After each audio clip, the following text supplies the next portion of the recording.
I remember the text so clearly. Only 3 lines, short and sharp, like a sudden blade in the back. I'm leaving you. I'm going to be with someone who appreciates me. I'm taking my share of the money in our house, so don't try to fight it. That was it. No salutation, no goodbye, not even my name. It arrived on a gray Saturday afternoon, just as I was getting ready to leave the house. My phone buzzed on the kitchen counter. I picked it up, and there I saw my life's near decade of partnership reduced to a few sentences. But here's the thing. I felt nothing. No heartbreak, no fury, just a detached sense of confirmation. I had suspected for quite some time that my spouse, Aaron, was hiding something from me. The constant calls he tried to hush when I entered the room, the sudden work conferences out of state that never made sense, the smell of unfamiliar perfume on his jacket sleeves. Unnecessary details trickled in over the last year, telling me a story of betrayal that, at first, I tried to deny. The text message was the final puzzle piece. Instead of trembling or throwing my phone across the kitchen, I calmly set it down, walked to the mirror by the entryway, and looked at my reflection. My dark eyes stared back, unwavering. It's time, I murmured. I could almost feel the world tilt into balance, like all those months of quiet planning had snapped into place. But to fully understand how I'd arrived at this moment of preternatural calm, we have to rewind a bit further, to that afternoon when my parents sat me down in their living room to deliver a crippling blow of their own. It had been a few days after my father's funeral. He hadn't passed unexpectedly. He'd been battling congestive heart failure for years. I was hurting, but I found a sense of purpose in making sure all the legalities went smoothly. My father had always been meticulous, leaving behind a carefully drafted will that I believed divided his estate equally between me and my younger sister Darcy. I loved my sister, but we'd never been close. We were 6 years apart, and she always seemed to be in some sort of trouble, dropping out of college, bouncing between relationships, demanding loans from my parents. Dad had tried to be fair, giving her multiple second chances and sending her money each time she had a crisis. I figured that, in the end, we would each get half of the inheritance, the modest sum of money left in my father's bank accounts, plus the house, plus a small trust that had been set aside. It would have been enough for both of us to step into our next chapters with a bit of security. So it came as a shock when my mother, after the funeral, poured me a cup of tea, sat me down, and said, "Your father changed his will in the last month. Most of his money goes to Darcy." I can still recall how my throat felt so suddenly dry I couldn't swallow. "What?" I stammered. "Why?" "Well, you know your sister has been struggling," Mom said, her tone somehow both apologetic and condescending. "She's got more debt than she can handle, and she's not as independent as you are." The teacup trembled in my hand. But Dad told me everything would be split evenly. The last time we spoke about it, he was adamant about fairness. My mother brushed it off with a wave of her hand. "He changed his mind. You're doing fine on your own. Darcy needs help. Don't be selfish." That phrase, "don't be selfish," echoed over and over in my mind. I felt tears sting my eyes, but I refused to let them fall in front of her. It wasn't just about the money. It was the betrayal. My father had promised something, and my mother had apparently convinced him otherwise, or so she claimed. And Darcy had, what? Stood by and accepted it without telling me? Mom gave me a tight smile, as if that was the end of the discussion. "We can't all get everything in life," she added. "Besides, your father left a small portion for you as well. Barely anything, but it's something. And you're stronger than Darcy, so you'll be fine." I was so stunned that day, I mumbled a quick goodbye and drove home in a daze. Something in me churned, a mix of hurt, resentment, and a faint sense that I was missing pieces of the puzzle. Not one to sulk for too long, I started digging. I went through old files, emails, and eventually I found a document. An earlier version of my father's will, clearly stating that the estate was to be divided 50-50. But it also contained a clause referencing a restricted trust that neither Darcy nor my mother had mentioned. A restricted trust that my father had locked in specifically for me, money that couldn't be reallocated no matter what changes were made later. I was no legal expert, but I knew someone who was. My friend Elliot, a corporate attorney, agreed to look over the documents. When he got back to me, his eyes sparkled with interest. "From what I can see," Elliot told me, tapping the clause with a pen, "the house and the bulk of your dad's liquid assets can indeed be transferred to Darcy. But this trust," he circled a paragraph, "is sealed with your father's signature. Unless there's a very specific override, it belongs to you, no matter what your mother or Darcy says. It has to be claimed a certain way, but it's bulletproof if you invoke it." My heart pounded. "What do I need to do?" "You have to apply through probate court with the original will, and you'll need to prepare to defend it if your mother or sister tries to challenge you. But you have every legal right. This trust is designated solely for you, and it can't be collapsed or rerouted. If you act quietly and quickly, by the time they notice, it'll be sealed. They can't stop you." I looked down at the document and noticed the date in small print. My father had added that trust years ago, long before his health took a sharp decline. Why didn't anyone tell me? "Maybe he didn't tell your mom either," Elliot ventured. He might have wanted to protect you from exactly this scenario. It was a lot to process, but I held on to that knowledge with the same care one might hold a precious gemstone. I said nothing to my mother or Darcy. Let them think they had snatched everything from me. Let them think I was powerless, or that I was, don't be selfish, perfectly content to let them walk all over me. Truth be told, my father's attempt to protect me from the grave was one of the last kindnesses he gave me. He must have known how things might go. I wouldn't let that final act be in vain. While the inheritance drama churned in the background, my relationship with Aaron took a strange turn. I noticed he was on his phone more often, stepping away to take calls, smiling with a secretive glint in his eyes that wasn't for me. At first, I told myself it was just stress. I had become moody since Dad's passing, and maybe Aaron just needed space. Then came the bills. I discovered unfamiliar credit card charges that my joint account with Aaron had apparently paid. Designer clothes, fancy dinners, hotel reservations in cities Aaron never mentioned traveling to. When I confronted him, gently, he brushed it off. Oh, those are some charges from work that got mixed up. I'll sort it out. But he never did. He probably thought I was clueless. He likely believed that I was too worn out from family drama to see what was happening right under my nose. He was half right. I was exhausted. But I wasn't clueless. I started cataloging everything. Every suspicious charge, every credit card statement, every text message that didn't make sense. I took screenshots, made backups on external drives, stashed them in safe places.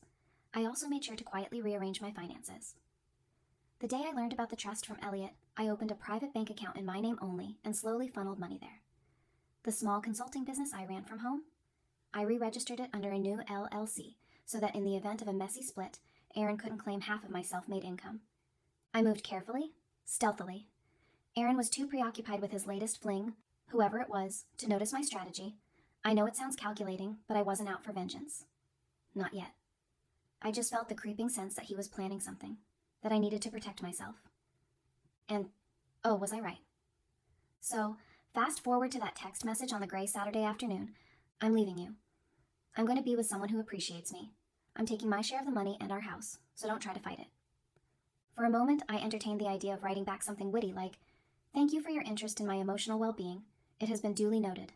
Good luck. But I decided to respond with nothing at all. Silence.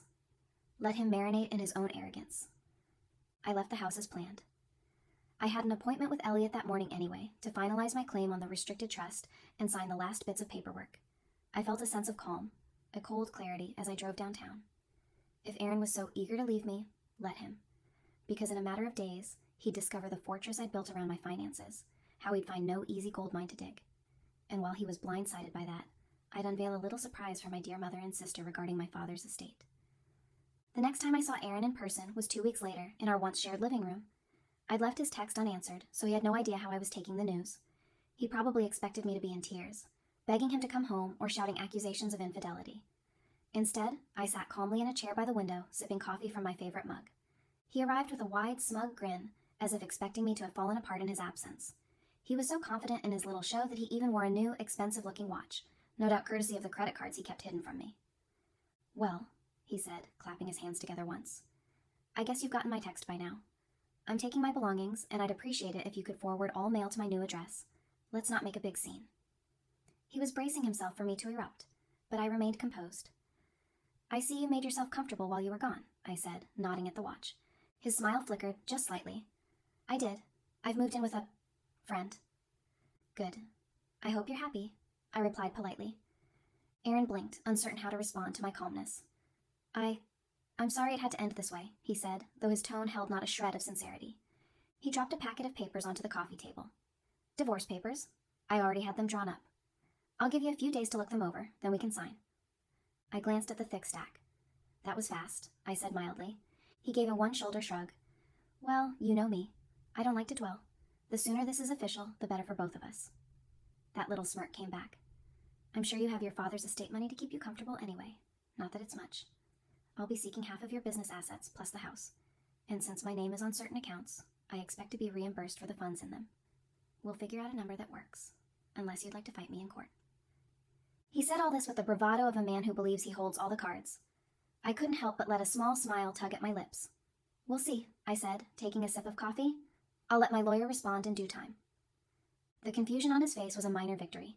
He wanted me to freak out, to throw demands at him so he could stride out the door feeling superior. Instead, I was as placid as a still lake. He coughed into his hand. All right, well, I'll be by next week to pick up my stuff. Sure, I answered, and then I leaned forward, looking him directly in the eye. Take anything that's actually yours, of course. That subtle emphasis made his brow crease. Yes, right. Goodbye then. And with that, Aaron left, leaving behind the faint trace of his smug cologne and his even more pungent arrogance. What Aaron didn't realize was that, during the last year, I'd meticulously separated the finances, drafting a clear paper trail of what belonged to me personally and what was considered mutual property. Anything that was paid for by me alone, like my car, my computer, my business equipment, was in my personal name. He had no right to it. In fact, I had canceled our joint credit card the day after receiving his text, leaving him with only the secret ones he'd opened in both our names, illegally forging my signature, I might add. I soon discovered the depth of his foolishness. Not only had he racked up mountains of debt, but he'd done so under the assumption that once I inherited from my father, I'd help pay them off. And now that my mother and sister had quietly funneled the official inheritance away from me, he assumed I'd be forced to rely on his money he didn't actually have. In short, he was planning to leave me high and dry while he took the house and anything else he could grab. But oh, was he in for a rude awakening. First, I sent the divorce papers to Elliot, who, despite being more versed in corporate law, connected me with a top-notch family attorney friend. My new attorney took one look at the documents and laughed. He's definitely overreaching, she said. This is a standard shock and awe tactic. We'll respond with something more appropriate. Over the next few days, I gathered all my evidence of Aaron's extramarital spending, the secret credit card statements, and his text messages. This would prove abandonment and financial misconduct, giving me leverage to argue against his claims. Plus, it revealed that he'd been living with another partner well before he announced the separation. In our jurisdiction, that sort of thing rarely ends in his favor during divorce proceedings. Next, I quietly pursued the restricted trust from my father. With Elliot's help, I submitted the necessary paperwork to the probate court. Once it was confirmed, the trust would be legally mine. Untouchable by anyone else, not even my mother or Darcy. They had no clue. They were too busy celebrating Darcy's windfall, gloating that she'd inherit the house while I got scraps. I stayed silent, letting them believe I was the hapless child, overshadowed by the needy, favored sibling.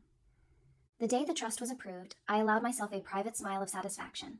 I used a portion of it to pay off my existing mortgage on the house that Aaron was so eager to claim.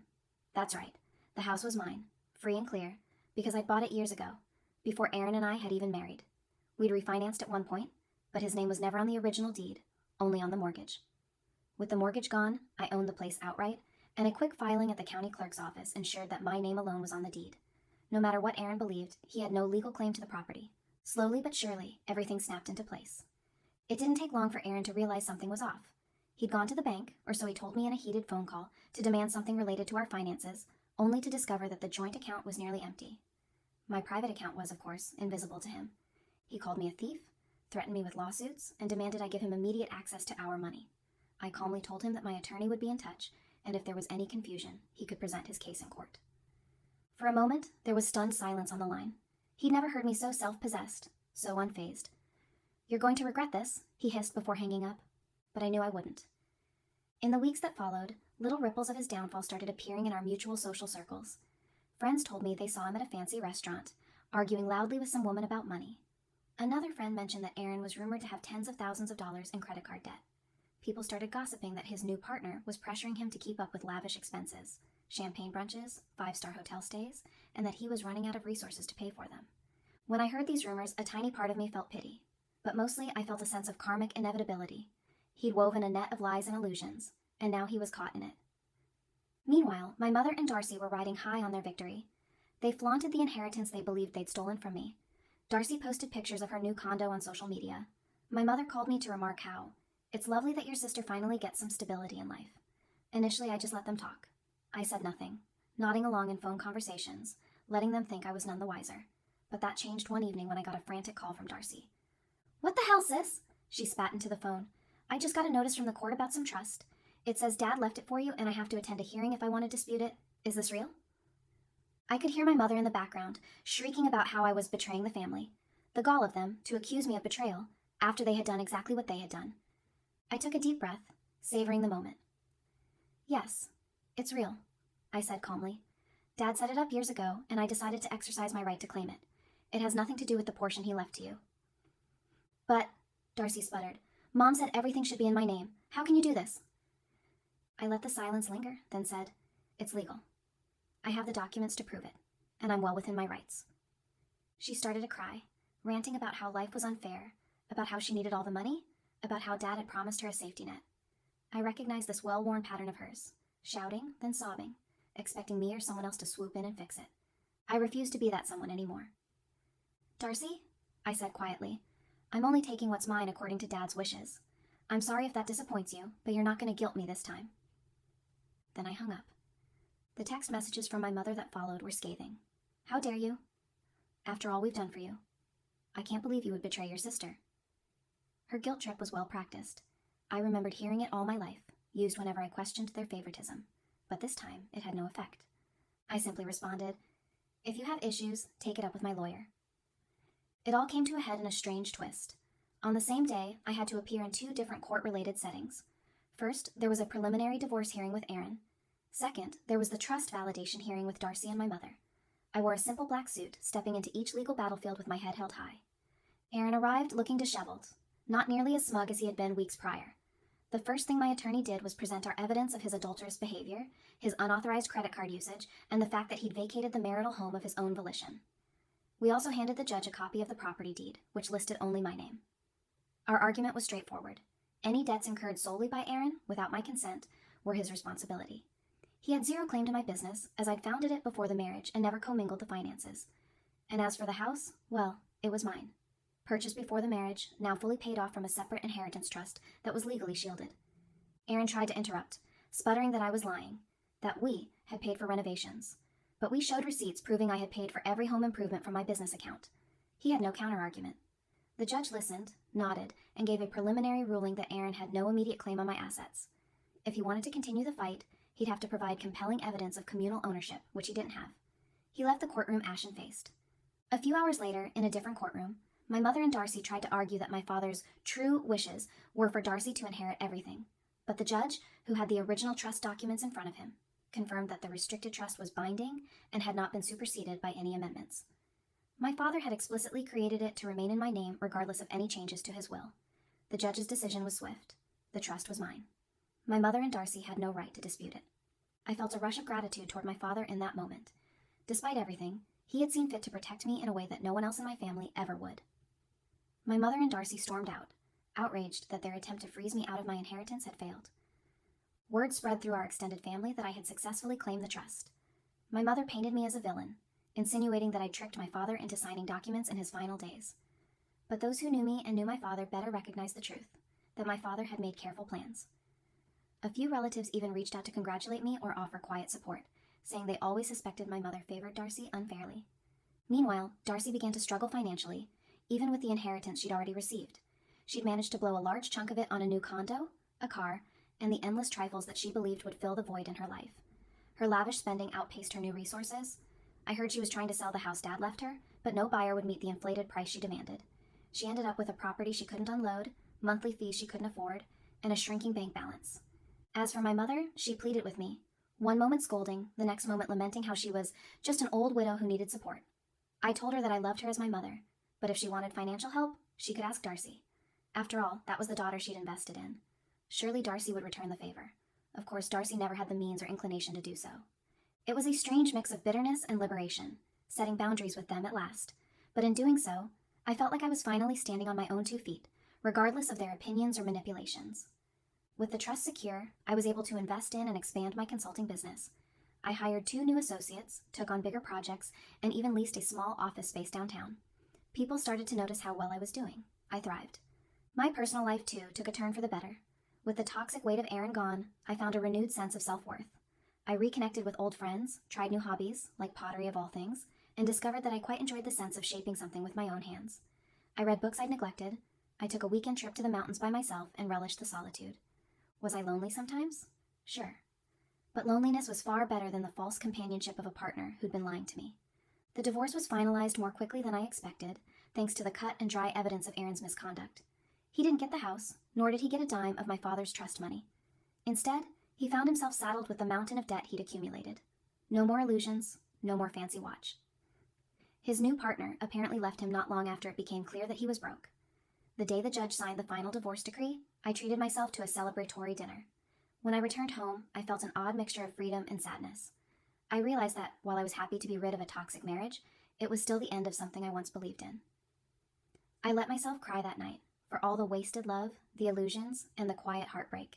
But the tears felt cleansing, like I was making room for something new. 6 months later, I found myself standing on the balcony of my downtown office, looking out at the city. The sun was setting, painting the buildings in shades of gold and pink. It struck me how much my life had changed since Dad passed and Aaron left. Back then, I'd felt powerless, overshadowed by manipulative relatives and a cunning spouse. Now I felt strong, self-reliant. My business was booming. I had built a close-knit team who respected me, and I was forging a path entirely my own. I heard a beep from my phone, a message notification. For a moment, my heart skipped. Was it Aaron again? My mother or Darcy? In a sense, it didn't matter. I had drawn the lines clearly. I glanced at the phone. Sure enough, it was a text from Darcy. She wanted to talk. She was in financial trouble again, apparently about to lose the condo. She hinted that she knew Dad would want me to help her. The same old lines, the same old manipulations. "Don't be selfish," she wrote, echoing the exact words my mother once used. I stared at the message, not with rage or sadness, but with a distant, almost amused pity. Dad had never intended for me to support Darcy's every whim. He had given her chance after chance. Maybe he hoped the final inheritance would encourage her to grow up, and he had protected me from enabling her further. I locked my phone and put it aside. Some problems, other people must solve for themselves. That's when, as I turned to go back into my office, I caught a glimpse of a familiar figure on the sidewalk below. Aaron. He stood there wearing a cheap, ill-fitted suit, glancing up at the building. He looked thinner, more harried, as though life had hammered him relentlessly since our separation. I froze, watching him until he turned and started walking away, shoulders slumped. He never looked up again. In that fleeting moment, I saw everything that had happened, how his arrogance had crumbled, how he'd lost the very comforts he believed were guaranteed. And for the briefest second, our eyes met. I saw the regret flicker across his face. If he hadn't underestimated me, if he hadn't lied, cheated, and tried to exploit me, maybe things would be different for him. But it was far too late. I didn't feel hate or a desire for revenge. I felt a quiet relief. I was free, and I was happy, truly happy, possibly for the first time in my life. Aaron could never take that from me. Neither could Darcy nor my mother, no matter how many times they cried foul or betrayal. I had found something beyond all of their manipulations. Peace. And I think that, more than anything, was the sweetest justice of all. I gave a final look at Aaron's retreating figure. Then I turned and walked back into my office, eager to finish my day's work and head home to a house that was truly mine. As I entered the bustling space, I thought about how it all started, with my father's passing and a cold text message from my spouse that was meant to destroy me. Instead, it became the catalyst for my triumph. I smiled to myself, remembering my father's quiet wisdom hidden in that restricted trust. He always said, "Plan for what you can and handle what you can't." It turns out I did both. And in the end, it was everyone else, the betrayers, the manipulators, who found themselves unprepared, left with nothing but the regret of their own short-sighted greed. Yes, my parents gave my inheritance to my sister because she needed it more. They warned me not to be selfish, but they forgot one crucial detail. My father never lost faith in me. With a single clause in his will, he'd shown me I was worthy of far more than they believed. And when I finally showed them that clause, they realized, far too late, that they had thrown away something priceless. They underestimated me. And in doing so, they unleashed my resolve, my intelligence, and my quiet strength. And that, I think, is the kind of victory no money can ever buy.